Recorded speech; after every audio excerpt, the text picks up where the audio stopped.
ಗದಗ ಜಿಲ್ಲೆ ಗದಗ ತಾಲೂಕಿನ ಅಂತೂರು ಬೆಂತೂರು ಗ್ರಾಮದ ಜಗದ್ಗುರು ಬೂದೀಶ್ವರ ಮಠದಲ್ಲಿ 33 ದಿನ ಸಮಾಧಿ ಯೋಗ ಮಾಡಿ ಕಲಿಯುಗದ ಮಹಾಯೋಗಿ ಎನಿಸಿರುವ ರಾಚೋಟೇಶ್ವರ ಶ್ರೀಗಳು ಸಮಾಧಿ ಯೋಗದ ಬಳಿಕ ಆರೋಗ್ಯ ತಪಾಸಣೆಗಾಗಿ ಗದಗ ಜಿಲ್ಲಾಸ್ಪತ್ರೆಯಲ್ಲಿದ್ದಾರೆ. ವಿಶೇಷ ಅಂದ್ರೆ ಇಂದು ಅಲ್ಲಿಯೇ ಲಿಂಗ ಪೂಜೆ ನೆರವೇರಿಸಿದ್ದು ಭಕ್ತರಿಗೆ ಆರೋಗ್ಯವಾಗಿದ್ದೇನೆ ಎಂಬ ಸಂದೇಶ ಸಾರಿದ್ದಾರೆ. ಹೀಗೆ ಪವಾಡಗೈದಿರುವ ರಾಚೋಟೇಶ್ವರ ಸ್ವಾಮೀಜಿಗಳನ್ನು ಶಿರಹಟ್ಟಿ ಫಕೀರೇಶ್ವರ ಮಠದ ಜಗದ್ಗುರು ದಿಂಗಾಲೇಶ್ವರ ಶ್ರೀಗಳು ಭೇಟಿ ಮಾಡಿ ಆರೋಗ್ಯ ವಿಚಾರಣೆ ಮಾಡಿದ್ದಾರೆ. ಬಳಿಕ ಮಾಧ್ಯಮಗಳೊಂದಿಗೆ ಮಾತನಾಡಿದ ಪೂಜ್ಯರು ರಾಚೋಟೇಶ್ವರ ಶ್ರೀಗಳ ಮಹಾ ಕೈಂಕರ್ಯವನ್ನ ಶ್ಲಾಘನೆ ಮಾಡಿದ್ದಾರೆ.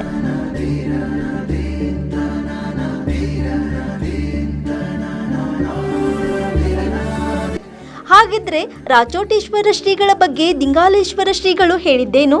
ಎಲ್ಲಿದೆ ನೋಡಿ. ಅಷ್ಟಾಂಗ ಮಾರ್ಗದಲ್ಲಿ ಹೇಳುವ ಹಾಗೆಯೇ ಯಮ, ನಿಯಮ, ಪ್ರಾಣಾಯಾಮ, ಪ್ರತ್ಯಾಹಾರ, ಧಾರಣ, ಧ್ಯಾನ, ಸಮಾಧಿ ಅಂತ ಏನು ಹೇಳ್ತೀವಿ, ಈ 7 ಹಂತಗಳನ್ನು ಕೂಡ ಮುಗಿಸಿ ಕೊನೆಗೆ ಈ 8ನೇದ್ದು ಅಂದರೆ ಸಮಾಧಿ ಸ್ಥಿತಿಯ ನಿಜಕ್ಕೂ ಕೂಡ ರಾಚೋಟೇಶ್ವರ ಶ್ರೀಗಳು ಆ ಸ್ಥಿತಿಯನ್ನು ತಲುಪಿ ಇಡೀ ನಾಡಿನಾದ್ಯಂತ ಜಗತ್ತಿನಾದ್ಯಂತ ಆಧ್ಯಾತ್ಮ ನಿಜಕ್ಕೂ ಕೂಡ ವಿಜ್ಞಾನವನ್ನು ಮೀರಿಸಬಹುದು.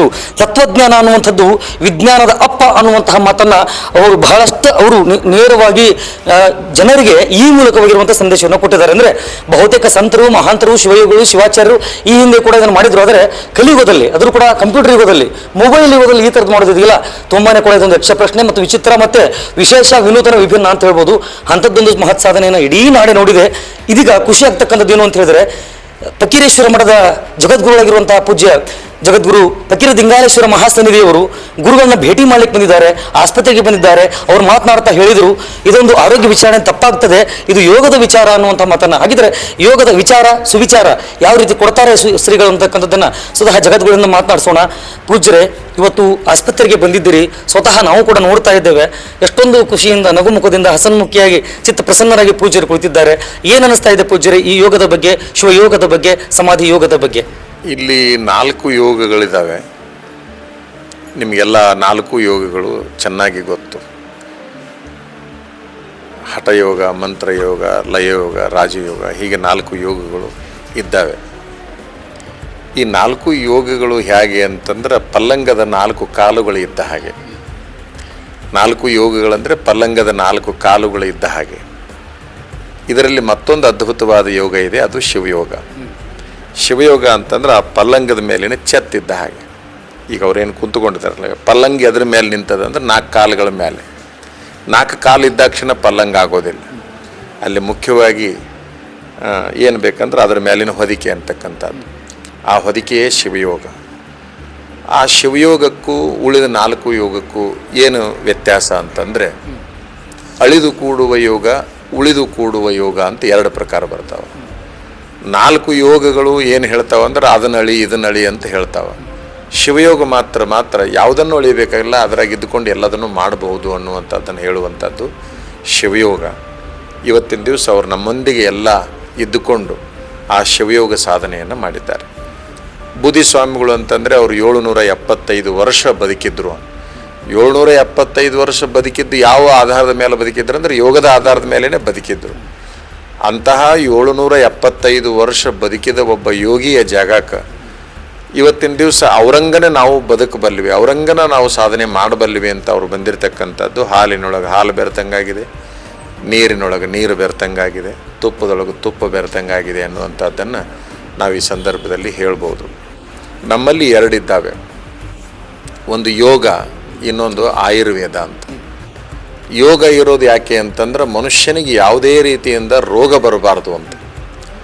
ರೋಗ ಬರಬಾರ್ದು ಅಂತ ಹೇಳಲಿಕ್ಕಾಗಿರುವಂಥದ್ದೇ ಯೋಗ.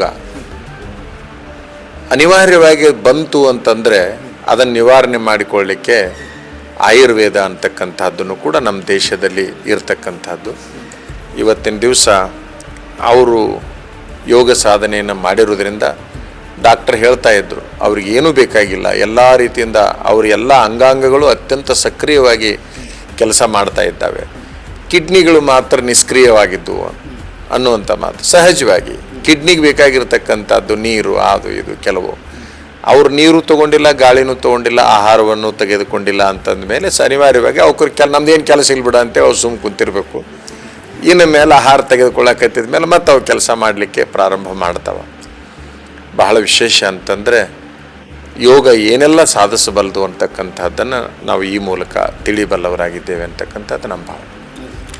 ಎಸ್, ಪೂಜ್ಯರು ಮಾತನಾಡ್ತಾ ಇದ್ರು ನಿಜಕ್ಕೂ ಕೂಡ ಸ್ವಾಮಿ ಕುಲದ ನೇಮಿಗಳಾಗಿ ಭಕ್ತ ಪ್ರೇಮಿಗಳಾಗಿ ಇವತ್ತು ರಾಚೋಟೇಶ್ವರ ಶ್ರೀಗಳು ಯೋಗ ಮತ್ತು ಆಯುರ್ವೇದ ಇವೆರಡರ ಸತ್ವ ಮತ್ತು ಸತ್ಯ ಅದನ್ನು ಅರ್ಥ ಮಾಡಿಕೊಂಡು ಇವತ್ತು ನಿತ್ಯವೂ ಕೂಡ ಭಕ್ತರು ನೆನೆಸುವ ಹಾಗೆ ಪ್ರತ್ಯೇಕಾತ್ಮನ ರೂಪದಲ್ಲಿ ಅವರಿದ್ದಾರೆ ಅನ್ನುವಂಥದ್ದನ್ನು ನೋಡ್ತಾರೆ. ಎಲ್ಲೋ ಒಂದು ಕಡೆ ಭಕ್ತರು, ನಾವು ಕೂಡ ಪೂಜ್ಯರು ಒಳಗೆ ಹೋದಾಗಿಂದ ನಿರಂತರ ನಿರಪ್ರಸಾರ ಮಾಡ್ತಾ ಇದ್ದೇವೆ. ಭಕ್ತರು ಹೇಳ್ತಾ ಇದ್ರು, ಆಸ್ಪತ್ರೆಗೆ ಯಾಕೆ ಹೋಗ್ತೀರಿ, ಪೂಜ್ಯರು ಯಾಕೆ ಮಾತಾಡ್ತೀರಿ, ಯಾಕೆ ತೊಂದರೆ ಕೊಡ್ತೀರಿ ಅಂತ. ಆದರೆ ಇವತ್ತು ಅವ್ರು ನಗನಗುತ್ತಾ ಇದ್ದಾರೆ. ಕೇವಲ ಒಂದು ಸಂದೇಶ ಮಾತ್ರ ಭಕ್ತರಿಗೆ ಅವರು ಕೊಡಬೇಕು ಅನ್ನುವಂಥದ್ದು ಒಂದು ಇಚ್ಛೆ. ಆ ಹಿನ್ನೆಲೆಯಲ್ಲಿ ಪೂಜ್ಯರನ್ನ ಒಂದೇ ಮಾತಿನಲ್ಲಿ, ಪೂಜ್ಯರೇ ನೀವು ಒಳಗಡೆ ಹೋದಾಗಿಂದ ಶಿವಯೋಗ ಸಮಾಧಿ ಸ್ಥಿತಿಯಲ್ಲಿ ನೀವು ಇದ್ದಾಗಿಂದನೂ ಕೂಡ ನಾವು ನಿರಂತರವಾಗಿದ್ದೀವಿ. ಬಹುಶಃ ಒಂದು ರೈಸ್ ಆಫ್ ಗದಗ ಆರಂಭವಾದಾಗಿಂದ ಒಂದು ಹಿಸ್ಟ್ರಿ ಕ್ರಿಯೇಟ್ ಅಂತ ಹೇಳ್ಬೋದು. ಕೇವಲ 2 ಗಂಟೆಗಳಲ್ಲಿ 4.5 ಲಕ್ಷಕ್ಕೂ ಜನ ಹೆಚ್ಚಿನ ವೀಕ್ಷಣೆ ಮಾಡ್ತಾರೆ ಅಂತ ಹೇಳಿದ್ರೆ ಅದು ಬಹುಶಃ ತಮ್ಮ ತಪಸ್ಸಿನ ಬಲ ಮತ್ತೆ ಫಲ ಅಂತ ಹೇಳ್ಬೋದು. ಆ ಹಿನ್ನೆಲೆಯಲ್ಲಿ ಈ ಮೂಲಕ ಒಂದೇ ಒಂದು ಸಂದೇಶವನ್ನು ಭಕ್ತರಿಗೆ ಕೊಡೋದಾದ್ರೆ ತಾವೇನು ಕೊಡ್ತೀರಿ ಅಂತ. ಯೋಗ ಸಮಾಧಿ ಅಂದರೆ ಮೂಲದ ಎಲ್ಲ ಯೋಗದ ಉದ್ದೇಶ ಸಮಾಧಿ ಸಮತಾವಸ್ಥ ಶಿವಜೀವಯೋ ಅಂತ. ಶಿವ ಮತ್ತು ಜೀವರಲ್ಲಿ ಯಾವುದೇ ಭೇದವಿಲ್ಲದ ಇಲ್ಲ ಅನ್ನುವ ಸ್ಥಿತಿಯಲ್ಲಿರೋದೆ ಸಮತಾವಸ್ಥೆಯಲ್ಲಿರುವಂಥದ್ದೇ ಅದು ಸಮಾಧಿ ಸ್ಥಿತಿ ಅಂತ ಹೇಳ್ತೀವಿ. ಆ ಸ್ಥಿತಿಯಲ್ಲಿದ್ದ ವ್ಯಕ್ತಿಗೆ ಯಾವುದೇ ಆಹಾರ ಅಥವಾ ಇದರ ಅವಶ್ಯಕತೆ ಇರೋದಿಲ್ಲ. ಅದು ಎಷ್ಟು ದಿವಸ ಆದರೂ ಇರಬಹುದು ಅನ್ನುವಂಥದ್ದು ನಮ್ಮ ಹಿಂದಿನ ಗುರುಗಳು ಬೂದೀಶ್ವರರು ಕೂಡ ಆ ರೀತಿ ಬದುಕಿದರು. ರೇವಣಸಿದ್ದೇಶ್ವರರು ಕೂಡ ಆ ರೀತಿ ಬದುಕಿದ್ದರು ಅನ್ನುವಂಥದ್ದು ನಾವು ಇತಿಹಾಸವನ್ನು ಓದಿದ್ದೇವೆ, ತಿಳಿದಿದ್ದೇವೆ. 775 ವರ್ಷ ಬದುಕಿದರು ಅನ್ನುವಂಥದ್ದು ಇದು ಇತಿಹಾಸ. ಹಾಗೆ ಅದನ್ನು ಪ್ರಯತ್ನ ಮಾಡ್ತಾ ಹೋದಾಗ ಹೀಗಿದು ನಮ್ಮದು ಒಂದು ಸಣ್ಣ ಪ್ರಯತ್ನ ಎಲ್ಲರೂ ಮಾಡುವ ಹಾಗೆ ಮಾಡಿದ್ದೇವೆ. ಪೂಜ್ಯರು ಹೇಳಿದ ಹಾಗೆ ಅದು ಅಲ್ಲಿ ಯಾವುದೂ ಭೇದ ಇಲ್ಲ, ಶಿವ ಮತ್ತು ಜೀವನಿಗೆ ಭೇದವಿಲ್ಲ ಅನ್ನುವ ಸ್ಥಿತಿಯಲ್ಲಿ ಮತ್ತು ಅವಸ್ಥೆಗಳನ್ನು ಹೇಳ್ತೀವಿ. ಯಾವುದು ಜಾಗ್ರದ, ಸ್ವಪ್ನ, ಸುಸುಪ್ತಿ, ತುರಿಯ ಮತ್ತು ತುರಿಯಾತೀತ ಅವಸ್ಥೆ ಅಂತ ಹೇಳ್ತೀವಿ. ಈ ಯೋಗ ಸಮಾಧಿ ಹೋಗುವ ಸಂದರ್ಭದಲ್ಲಿ ಏನು ಅಂತ ಹೇಳ್ತೀವಿ, ಈ ಸ್ವಪ್ನ ಮತ್ತು ಜಾಗ್ರಾವಸ್ಥೆ ಮತ್ತು ನಿದ್ರಾವಸ್ಥೆ ಅನ್ನುವಂಥ ವಿಘ್ನಗಳು ಅಂತ. ಅವು ಏನಾದರೂ ಬಂದು ಅಂಥದ್ದು ನಾವು ಮೇಲೆ ಹೋಗ್ತೀವಿ ಅಂತ ಅರ್ಥ. ಅವು ಬರಬಾರ್ದು. ನೋಡೋರಿಗೆ ಕೆಲವು ಸಂದರ್ಭದ ಮೂರ್ಛಾವಸ್ಥೆ ಅಂತ ಕಾಣಬಹುದು, ಜೀವ ಇಲ್ಲ ಅನ್ನೋದಿಷ್ಟು ಕಾಣಿಸ್ತದೆ. ಅದನ್ನೇ ನಾವು ತುರಿಯಾವಸ್ಥೆ ಅದು ತುರಿಯಾತೀತಾವಸ್ಥೆ ಅಂತ ಕರಿತೀವಿ. ಆ ತುರಿಯಾತೀತಾವಸ್ಥೆಯೇ ಮೂಲ ಗುರಿ ಅಂತ.